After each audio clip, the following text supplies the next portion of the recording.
नमस्कार दोस्तों, आशा करता हूँ आप सब अच्छे होंगे। सीटेट 2022 का एग्ज़ाम जो होने जा रहा है उसकी लगभग 30-35 दिन में तैयारी कैसे करें जिससे आप एक अच्छा स्कोर कर पाएँ। थंबनेल आपने देखा होगा, मैंने लिखा है 125 मार्क्स 30 दिन में। हाँ जी, बिल्कुल पॉसिबल है, लेकिन अगर आप एक स्ट्रेटेजी के तहत तैयारी करेंगे तभी आप 125 नंबर ला पाएंगे या अच्छे नंबर ला पाएंगे। अगर आप स्ट्रेटेजी के तहत तैयारी नहीं करेंगे तो या तो आपका सिलेबस रह जाएगा या आप अच्छे से नंबर नहीं ला पाएंगे। तो चलिए वीडियो को शुरू करते हैं।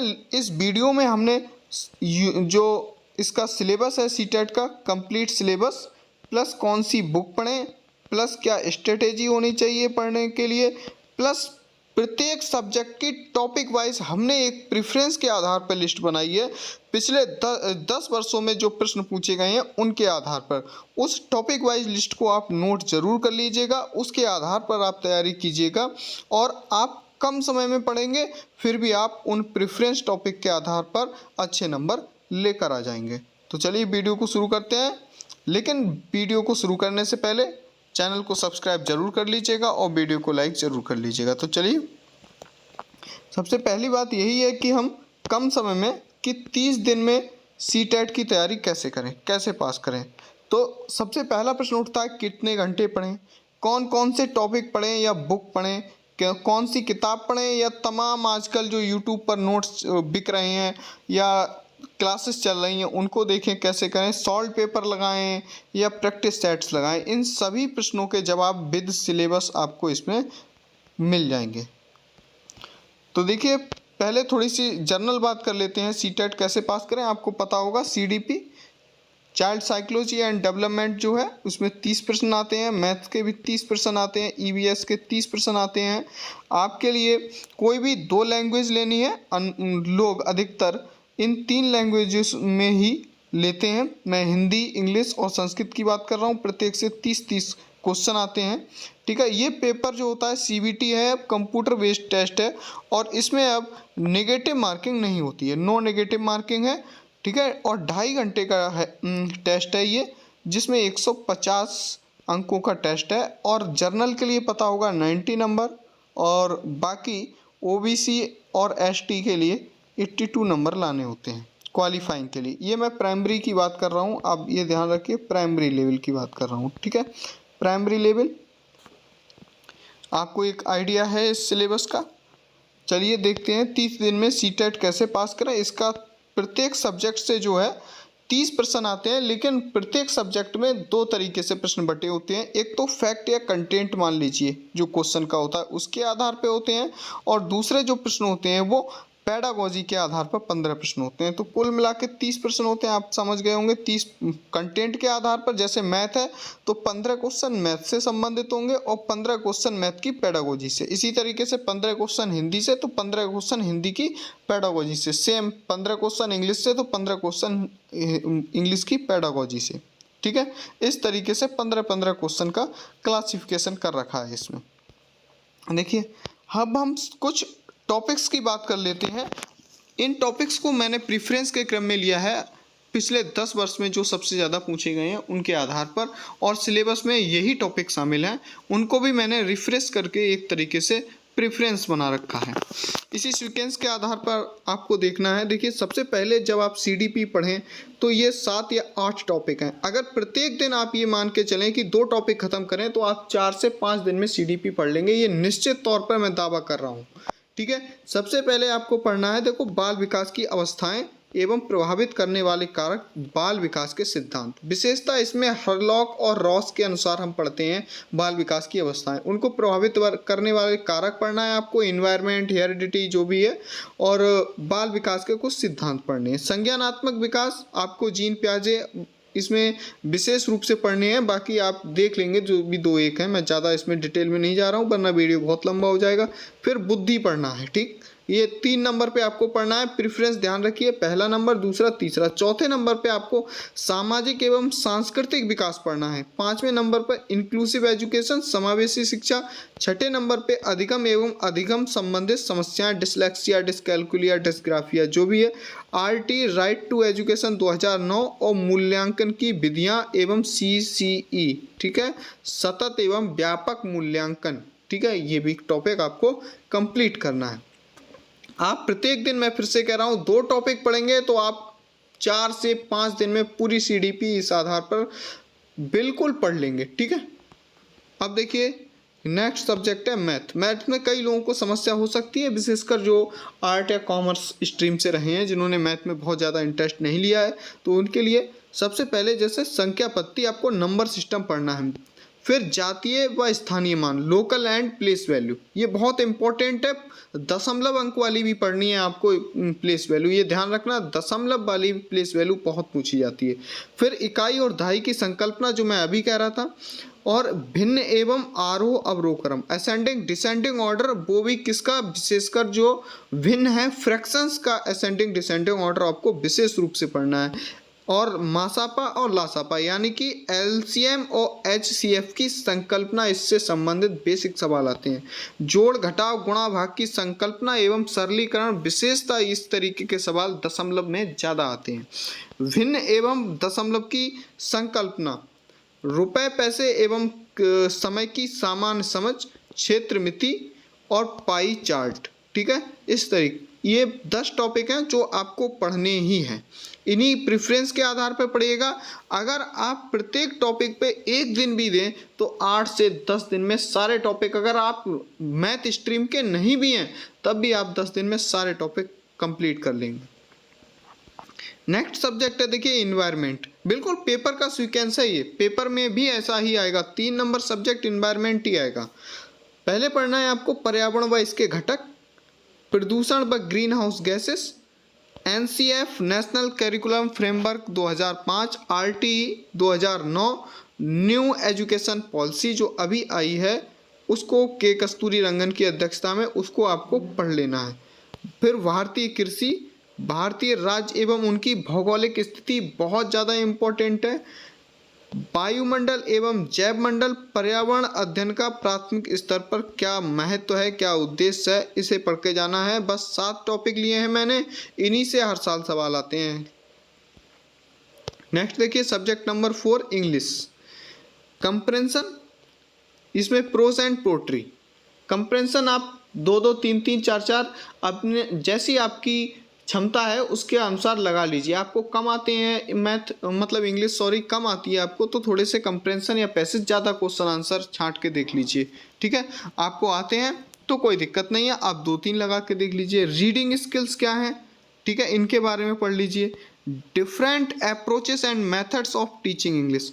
इंग्लिश टीचिंग में जो अप्रोचेस एंड मेथड्स हैं, different, doctor best method, direct method, ये मेथड्स के बारे में आप थोड़ा पढ़ लीजिए। अप्रोचेस के बारे में पढ़ लीजिए। बाइलिंगुअल एंड मल्टीलिंगुअल अप्रोचेस के बारे में पढ़ लीजिए। इंक्लूसिव एजुकेशन एंड जो लर्निंग डिसेबिलिटीज़ हैं उनके बारे में पढ़ लीजिए। Including remedial teaching. Remedial teaching का मतलब उपचारात्मक शिक्षण, CCE और सिमिलर प्रोसेस, इसमें भी आपको NCF RTE जैसे प्रश्न इससे भी मिल जाते हैं, या न्यू एजुकेशन पॉलिसी, ठीक है। ये टॉपिक आपको पढ़ने ही है। NCF RTE, new education policy, CCE, ये किसी भी सब्जेक्ट में 1-2 प्रश्न पूछा जा सकता है। नेक्स्ट देखिए हिंदी, जिसमें गद्यांश और पद्यांश आपको क्वेश्चन छांटने। शिक्षण कौशल, कहानी एवं कविता शिक्षण, श्रुतलेख जिसे इमला कहते हैं सामान्य तौर पर, भाषा अक्षमताएं यानी कि वही डिसकैलकुलिया, डिसलेक्सिया, बस लैंग्वेज चेंज है, सब्जेक्ट चेंज है, लेकिन टॉपिक्स लगभग वही है। आप एक बार टॉपिक सही से पढ़ लेंगे CDP के, या 2 सब्जेक्ट के पढ़ लेंगे, तो फिर आपको काम बहुत आसान हो जाएगा। फिर 6 नंबर पर देखिए प्राथमिक स्तर पर भाषा पढ़ाने का उद्देश्य एवं प्रभावी तरीका, उपचारात्मक शिक्षण, रिमेडियल टीचिंग। देखिए मैं फिर से आपको बता दूं, NCF है, RTE है, इसके अलावा आपका CCE है, उपचारात्मक रिमेडियल टीचिंग है, ये ऐसे टॉपिक हैं, और न्यू एजुकेशन पॉलिसी है, ठीक है। ये ऐसे कुछ टॉपिक हैं जो प्रत्येक सब्जेक्ट में, इस जो प्रत्येक सब्जेक्ट है इसमें 5 सब्जेक्ट लेंगे आप, उनमें 2-3 प्रश्न हर एक में मिलेंगे, यानी कि कम से कम इन टॉपिक को आप अच्छे से नेट से सर्च करके आप तैयार कर सकते हैं। नेट से सर्च कर लीजिए, गूगल पे जाइए, कुछ मत देखिए, नेट से सर्च करिए, गूगल पे जाइए, 4, 5, 7 पॉइंट इनके बारे में आप शॉर्ट नोट बना लीजिए, लिख लीजिए, आपको बहुत ज़्यादा फायदा होने वाला है इससे। नेक्स्ट देखिए संस्कृत। संस्कृत लैंग्वेज का जो पेपर होता है लगभग सबका सिलेबस एक ही है, चाहे वो इंग्लिश हो, हिंदी हो, कोई भी लैंग्वेज हो, सिर्फ उसमें लैंग्वेज लिखा आता है, लैंग्वेज फर्स्ट, लैंग्वेज सेकंड। ठीक है, सेम है। गद्यांश एवं पद्यांश, शिक्षण कौशल। प्राथमिक स्तर पर संस्कृत पढ़ाने का उद्देश्य त्रिभाषा फार्मूला, नई शिक्षा नीति के आधार पर संस्कृत भाषा के उपकरण, प्राथमिक स्तर पर संस्कृत भाषा पढ़ाने की प्रभावी विधियां। अब देखते हैं कि सॉल्व पेपर या प्रैक्टिस पेपर क्या लगाएं। अभी बुक की भी बात करेंगे कि कौन सी आपको बुक लेनी है। देखिए सॉल्व पेपर या प्रैक्टिस पेपर क्या लगाएं, तो देखिए सबसे पहले पिछले वर्षों के आए हुए पेपर ही लगाएं। प्रैक्टिस सेट ना लगाएं क्योंकि उनके उत्तर प्रश्न प्रमाणिक नहीं होते, इसलिए आपको कंफ्यूज कर सकते हैं। ये बात बिल्कुल सही है, आप ध्यान रखिएगा कि जो आप प्रैक्टिस पेपर बाजार से लेकर आते हैं उसमें आंसर जो दिए होते हैं उनकी प्रमाणिकता सिद्ध नहीं होती है। ठीक है, आप अभी कोई से आंसर रट लीजिए और बाद में शायद अगर बाय द चांस वही प्रश्न आ जाए आप लगा के आए, हो सकता है वो गलत हो जाए। इसलिए सिर्फ पिछले वर्षों के आए हुए सीटेट के पेपर लगा लीजिए और सीटेट के जो ऑफिशियल साइट से जाके आप आंसर की निकाल सकते हैं प्रत्येक वर्ष की, उसको लगा लीजिए। अन्यथा किसी अच्छी बुक को रेफर कर लीजिए जिसमें सॉल्व पेपर हो, पिछले 8-10 सालों के सॉल्व पेपर 2 से 3 बार लगा लीजिए। बस समझ लीजिए आपका 50 to 60% काम इतना ही हो जाता है कि सॉल्व पेपर। तो सॉल्व पेपर आपको लगाने ही लगाने हैं इसमें।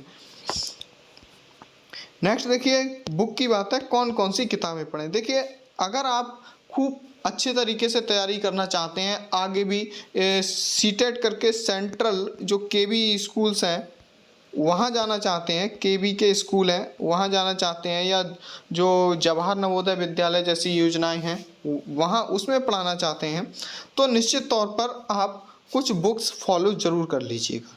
ठीक है, जैसे CDP, EVS, math, Hindi, English, Sanskrit.